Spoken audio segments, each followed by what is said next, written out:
السلام علیکم ورحمۃ اللہ وبرکاتہ۔ بسم اللہ الرحمن الرحیم۔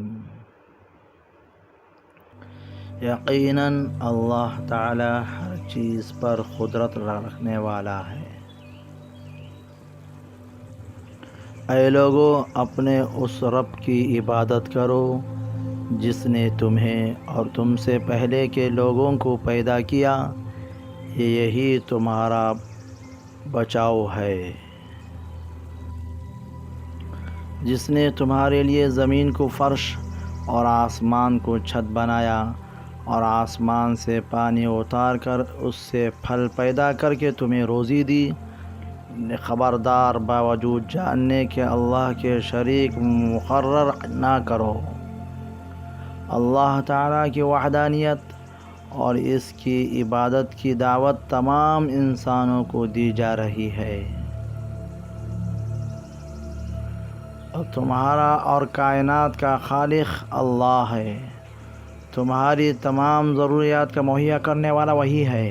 اللہ کو چھوڑ کر دوسروں کی عبادت کیوں کرتے ہو؟ دوسروں کو اس کا شریک کیوں ٹھہراتے ہو؟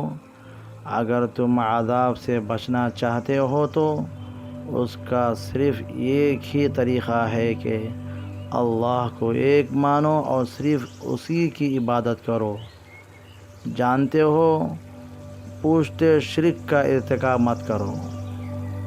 اللہ جس نے تمہارے لیے زمین کی تمام چیزوں کو پیدا کیا، پھر آسمان کی طرف متوجہ ہوا اور ان کو ٹھیک ٹھاک 7 آسمان بنایا، اور وہ ہر چیز کو، اے اللہ تیری ذات پاک ہے، ہمیں تو صرف اتنا ہی علم ہے جتنا تو نے ہمیں سکھا رکھا ہے، پورے علم و حکمت والا تو ہی ہے۔ حضرت آدم علیہ السلام نے اپنے رب سے چند باتیں سیکھ لے اور اللہ تعالیٰ نے ان کی توبہ قبول فرمائی۔ بے شک وہی توبہ قبول کرنے والا اور رحم کرنے والا ہے۔ جو جانتے ہیں کہ بے شک وہ اپنے رب سے ملاقات کرنے والے اور یقیناً وہ اسی کی طرف لوٹ کر جانے والے ہیں۔ کیا یہ نہیں جانتے کہ اللہ تعالیٰ ان کی چھپی ہوئی اور ظاہر داری سب کو جانتا ہے؟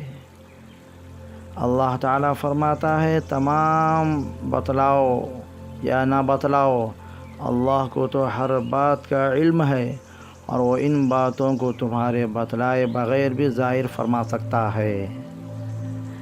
کیا تم نہیں جانتے کہ زمین و آسمان کا مالک اللہ ہی کے لیے ہے، اور اللہ کے سوا تمہارا کوئی ولی اور مددگار نہیں؟ بے شک اللہ تعالیٰ تمہارے اعمال کو خوب دیکھ رہا ہے، اور مشرق اور مغرب کا مالک اللہ ہی ہے۔ تم جدھر بھی منہ کرو ادھر ہی اللہ کا جلوہ ہے۔ اللہ تعالیٰ کشادگی اور وسعت والا اور بڑے علم والا ہے۔ یہ کہتے ہیں کہ اللہ تعالیٰ کی اولاد ہے، نہیں بلکہ وہ پاک ہے۔ زمین و آسمان کی تمام جو کچھ ہے سب اس اکیلے کا ہے، سب کے سب اس کے حکم کے تابعدار ہیں۔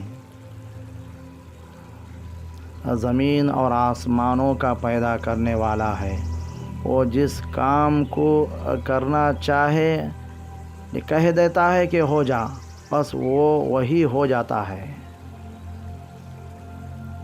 اے ہمارے رب، ہمیں اپنا فرمانبردار بنا لے، اور ہماری اولاد میں سے بھی ایک جماعت کو اپنی اطاعت گزار رکھ،